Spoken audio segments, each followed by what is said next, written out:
আজি যিটো প্ৰশ্নৰ উত্তৰ, এই প্ৰশ্নৰ উত্তৰটো মানে দিবলৈ অকণমান জটিল হয়। আমাৰ বাপজনে কৈছে যে আহাৰ মাহত আমাৰ হাত লাগে, আৰু তাত আমাৰ দেখা যায় কিছু নামঘৰবিলাকত বন্তি নজ্বলায় বা ঈশ্বৰ সেৱা বা ভক্তি যিবিলাক কৰ্ম অনুষ্ঠান হয়নে বাৰু, সেইবিলাক নহয়। দেখা যায় বহুত অসমত সত্ৰও আছে, নামঘৰো আছে। তো সেই ব্যৱস্থাটো আমাৰ গুৰুজনাৰ হয় না নহয়, বা শাস্ত্ৰত ক'ৰবাত লিখা আছে নেকি আহাৰ মাহত যে আমি নামঘৰত বন্তি জ্বলাব নালাগে বা আমি শাস্ত্ৰ পাঠ কৰিব নালাগে, ভাগৱত পাঠ কৰিব নালাগে, কীৰ্তন পাঠ কৰিব নালাগে। এই কথাটো আমাৰ গুৰুজনাই কোনো এটা কলমতে লিখি থৈ যোৱা নাই। কীৰ্তন, দশম, ঘোষা, ৰত্নাৱলী, ভক্তি প্ৰদীপ হয়নে বাৰু, নাম ঘোষাটো দেখা পোৱা নাযায়।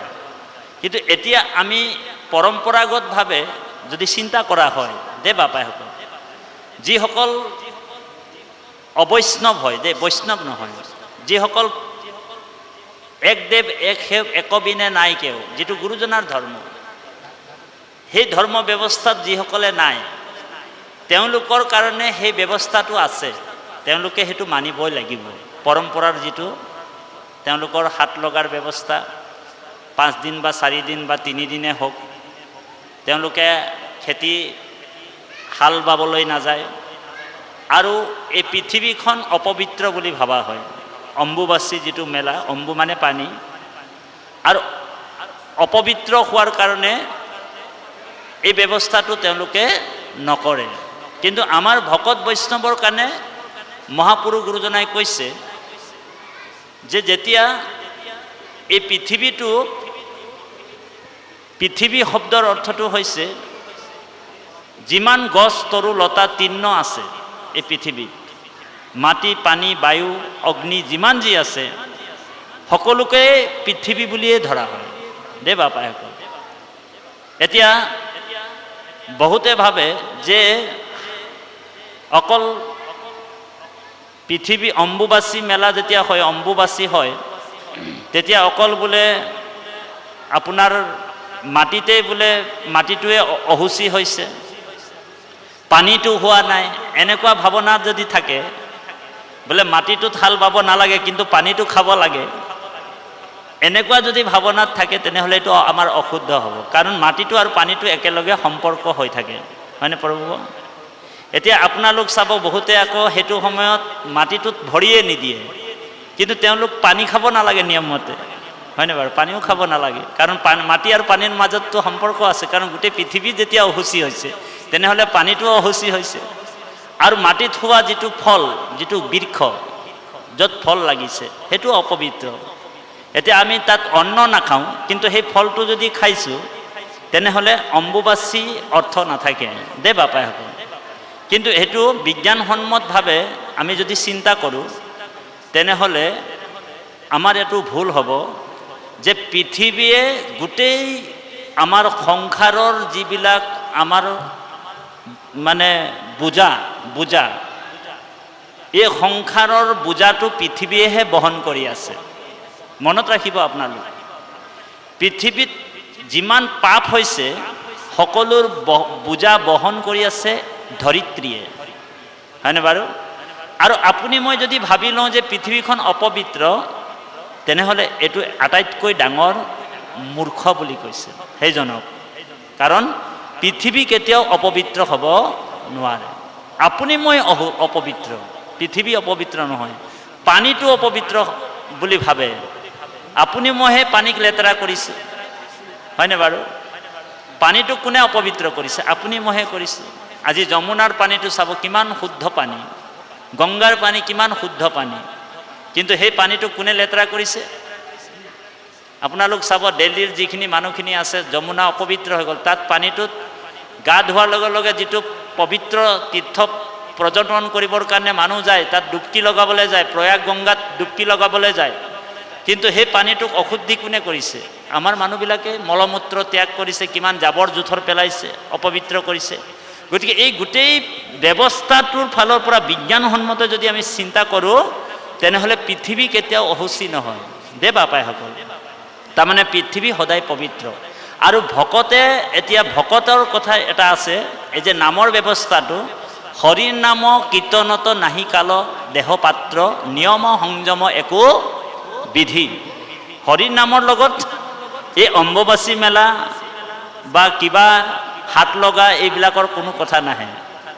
কাৰণ হৰিত শৰণ লয়া কেৱল হৰিৰ কীৰ্তন কৰি মানে পাৱৈ পৰম মনুষ্য সিদ্ধি বুলি কৈছে। মানুহে সিদ্ধি ক'ত পাব? হৰিৰ নামতহে সিদ্ধি পায় বুলি কৈছে। হৰিৰ নামত নিয়ম সংযম কাল বিধি একোৱে নাই। সেইকাৰণে মহাত্মা গান্ধীয়েও কৈছে যে মই এসপ্তাহলৈকে মই নোখোৱাকৈ থাকিব পাৰোঁ, কিন্তু প্ৰাৰ্থনা নকৰাকৈ মই এদিনো থাকিব নোৱাৰোঁ। ঈশ্বৰক প্ৰাৰ্থনা নকৰাকৈ মই এদিনো থাকিব নোৱাৰোঁ। সেইকাৰণে আমাৰ গুৰুজনাই কৈছে নিৰন্তৰে বোলা ৰাম ৰাম। নিৰন্তৰে কিয় ৰাম ৰাম বুলি কৈছে?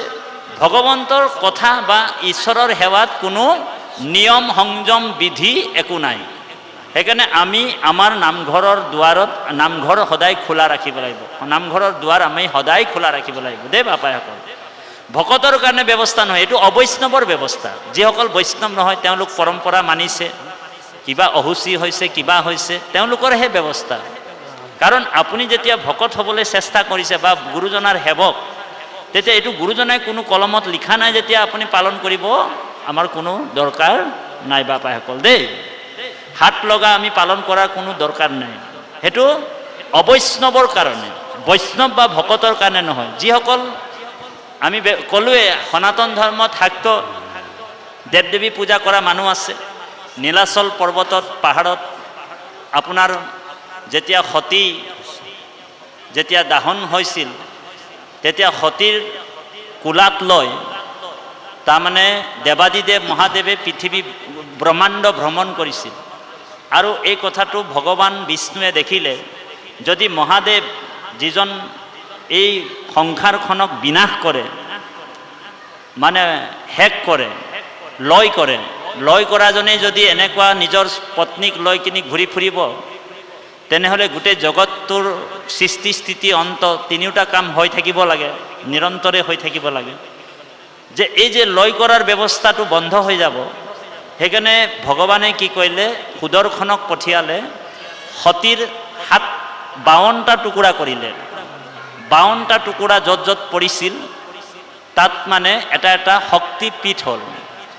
আৰু যিসকল শাক্ত পূজাৰী, যিসকল শ্ৰদ্ধালু, তেওঁলোকে সেই ব্যৱস্থাৰে তাত পূজা উপাসনা কৰি থাকে যে বাপাসকল।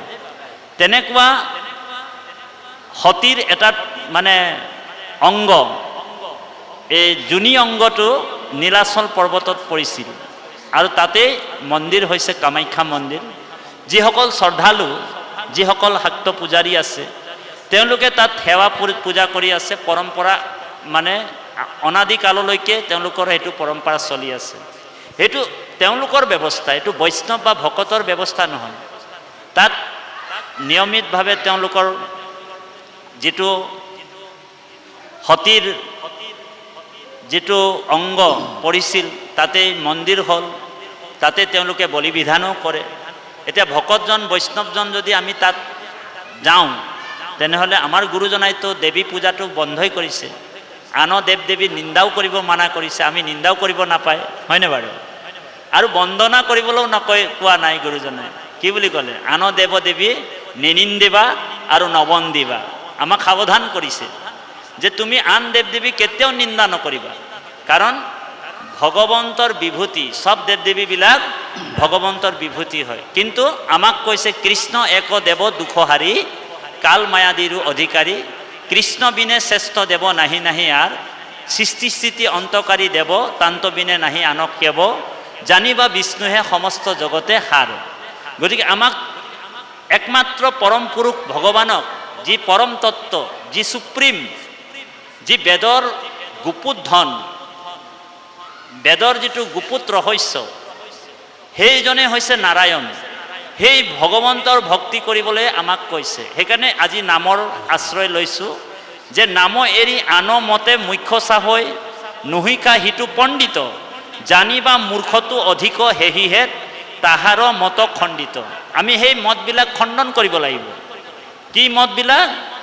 যে নামে আমাক মুক্তি দিব বা মুখ্য দিব। মুখ্য মানে কি? মৰি যোৱাৰ পিছত মুক্তিৰ কথা কোৱা নাই ইয়াত গুৰুজনাই দেই বাপাইসকল। বহুতে ভাবে যে মৰি যোৱাৰ পিছত মুক্তি পোৱাৰ কথা কৈছে নেকি, কেইজনে মুক্তি পালে, এইটো প্ৰশ্নও হৈ যায়। বহুতৰ এইটো প্ৰশ্ন আছে যে আপোনালোকৰ যে কৃষ্ণ নাম লয়, ভগৱানৰ নাম লয়, কৃষ্ণ কৃষ্ণ কৈ থাকে, কেইজন মুক্তি পালে? এনেকুৱা প্ৰশ্ন কৰে বাপাইসকল। তাৰমানে জীৱনতে মুক্তৰ কথা কৈছে ইয়াত। মৰাৰ পিছত কোনো গাৰাণ্টি দিব নোৱাৰে তেওঁ মুক্তি হ'ল নে নহ'ল। মুক্তি কি বস্তু? তাৰমানে এই পুত্ৰ পৰিবাৰ ধন জন জীৱন যৌৱনৰ পৰা তেওঁ বৈৰাগ ভাৱটো, বিৰকতি ভাৱটো যাৰ আহিল, সেইটোৱে মুক্তি দে বাপাইসকল। মুক্তি আকৌ ভগৱানৰ ওচৰততো যাবই লাগিব এদিন। য'ৰ পৰা আহিছোঁ আপোনালোক, আমি তালৈ যাবই লাগিব। এইটো ভাগৱতৰ মত, যিহেতু বৈকুণ্ঠ বুলি কৈছে। তাত গ'লে পুনৰ জন্ম পুনৰ মৃত্যু, পুনৰপি জনম পুনৰপি মৰণম পুনৰপি জঠৰী জননী শয়নম, যিটো আয়াজাত কৰিব লাগে তাত আৰু আমি আয়াজা কৰিব নালাগে। এই ব্যৱস্থাৰে আমি চিন্তা কৰিব লাগিব। আৰু হাত লগা আমাৰ ভকতে কেতিয়াও পালন কৰিব নালাগে। কাৰণ আমাক কৈছে নিৰন্তৰে ঈশ্বৰৰ নাম ল'ব লাগিব। হৰিৰ নাম নিয়ম সংযম বিধি একো নাই, কেৱল হৰিত শৰণ ল'ব লাগিব শুদ্ধভাৱে দেই। শুদ্ধভাৱে শৰণটো শুদ্ধ হ'ব লাগিব, কেৱল হৰিত দে বাপাইসকল। হৰিত শুদ্ধভাৱে শৰণ লৈ হৰিগুণ নাম যদি আমি কীৰ্তন কৰিব পাৰোঁ। কাৰণ মৃত্যুটো আমাৰ এনেকুৱা বস্তু যে মৃত্যুটো আমাক কৈ নাহে। সেইকাৰণে আপোনালোক জানে গোলাঘাট টাউনত যেতিয়া যাব বা দেৰগাঁও টাউনত ক'ৰবাত যদি জাবৰ জোঁথৰ পেলোৱা জাগা থাকে, তাত চাইনবোৰ্ডত লিখা থাকে ইয়াত জাবৰ জোঁথৰ নেপেলাব নহ'লে জৰিমনা হ'ব। লিখা থাকেনে পুৰণ বাপ? ক'ৰবাত লিখা থাকে চাব, ইয়াত বোলে থুই খেকাৰ নেপেলাব, ইয়াত থুই খেকাৰ পেলালে কিন্তু জৰিমনা হ'ব, হয়নে? বা বাংলা ভাষাটো লিখা থাকে এইখানে প্ৰস্ৰাৱ কৰবেন না, প্ৰস্ৰাৱ কৰলে কিন্তু জৰিমনা হবেন, লিখা থাকেনে? কিন্তু ইয়াত এনেকুৱা সাইনবোৰ্ড আপোনালোক লিখা দেখা পায় নেকি যে ইয়াত নমৰিব বুলি? ইয়াত নমৰিব বুলি সাইনবোৰ্ড লিখা থাকে নেকি? ক'ৰবাত লিখা নাথাকে, হয়নে প্ৰভু? তাৰমানে ইয়াৰ উদ্দেশ্যটো এইটোৱে, তাৰমানে মৃত্যুটো হাতে বাটে ঘাটে কৈত যাইব প্ৰাণ কোনো নাজানে। সেইকাৰণে কৈছে আমাক গুৰুজনাই কৈছে যে যে মৃত্যুটো কোন সময়ত কোনটোৰ সময়ত কাৰ কেনেকৈ আহিব কোনো ঠিক নাই। সেইকাৰণে আমি হৰিৰ নামটো ভগৱানৰ নামটো যাতে মুখৰ পৰা আমি অহৰ্নিশে ল'ব পাৰোঁ দে বাপাইসকল। সেইকাৰণে আমাৰ এই ব্যৱস্থাটো আমাক গুৰুজনাই কৈছে যে কোনো কালে এই যে ভক্তি প্ৰদীপ, সদায় তুমি ভক্তি প্ৰদীপ জ্বলাই থাকিবা। ভক্তি এই বন্তি যদি নুমাই যায় 3 দিন 4 দিন 8 দিন 5 দিন যদি নুমাই যায় তেনেহ'লে হৰি অন্ধকাৰ হৈ যাব। সেইকাৰণে এই ভক্তি প্ৰদীপটো আমি সদায়ে জ্বলাই থাকিব লাগিব, নিৰন্তৰে বোলা ৰাম ৰাম আৰু ডাকি বোলা ৰাম ৰাম। উচ্চ কণ্ঠেৰে বাহিৰে ভিতৰে সকলোৱে ক'ব জয় জগতগুৰু শ্ৰীমন্ত শংকৰদেৱ, জয় জগতগুৰু শ্ৰীমন্ত শংকৰদেৱ, জয় একশৰণ হৰিৰ নাম ধৰ্ম, জয় শ্ৰীমন্ত শংকৰদেৱ সংঘৰ। তাৰমানে ভগৱন্তৰ যিসকল ভকত বৈষ্ণৱ আপুনি মই আহিছোঁ, এইবিলাক নিয়ম বিধি নৈমিত্তিক কৰ্মৰ পৰা আমি আঁতৰি যাব লাগিব। আপুনি মৃত্যুটো কৈছে হে ৰাম যত হাংসা ধন ধান পুত্ৰ পৰিবাৰ মৰিলে সংগে এক ৰতিও ন যায়। সেইকাৰণে হৰিক তুষ্ট কৰিবৰ কাৰণে ব্যৱস্থা কৰিছে। জগতৰ আত্মা হৰি জানিবা নিশ্চয়, হৰি তুষ্ট ভইলে তুষ্ট জগত তুষ্ট হয়। হৰি তুষ্ট হ'লেই জগত তুষ্ট হৈ যাব। আপোনালোক নাভাবিব আপোনালোক যিজনক সেৱা কৰিছে এজন সুপ্ৰিম হয় দেই, তেওঁতকৈ ওপৰত আৰু কোনো নাহে। আৰু সেইজনক যেতিয়া আপোনালোক সেইজনৰ চৰণত যেতিয়া শৰণ ল'লে তেতিয়া আপোনালোকৰ ভয় ক'ত? বোলে ভকতৰ ভয় আছে কৈতো, ভকতৰ ভয় নাই বাবা। সেইকাৰণে ভয় কৰিবলগীয়া কথা নাই। কালৰো কাল মহাকালো যাক ভয় কৰে তৰতৰি কম্পে বুলি কৈছে। মহাকালো যাৰ নাম শুনাৰ লগে লগে কম্পে বুলি কৈছে ভাগৱতত। কৃষ্ণ নাম শুনিলে মহাকালো তৰতৰাই কম্পে বুলি কৈছে। সেইজন ভগৱন্তৰ নাম যাতে আমাৰ অৰ্শনিশে আহে। সেইকাৰণে ইয়াত কৈছে যাৰ নাম স্মৰণ কৰাৰ লগে লগে জন্ম সংসাৰ বন্ধনৰ পৰা মুক্ত হ'ব পাৰে, সেইজনৰ নাম আমি যাতে অহৰ্নিশে ল'ব পাৰোঁ, এইটো কামনা। এইটো প্ৰথম প্ৰশ্নৰ উত্তৰটো আমি তেনেকুৱা ধৰণৰ বুজিলোঁ বাপ। কৃষ্ণ, আপুনি সন্তুষ্ট হৈছেনে বাপ? আপুনি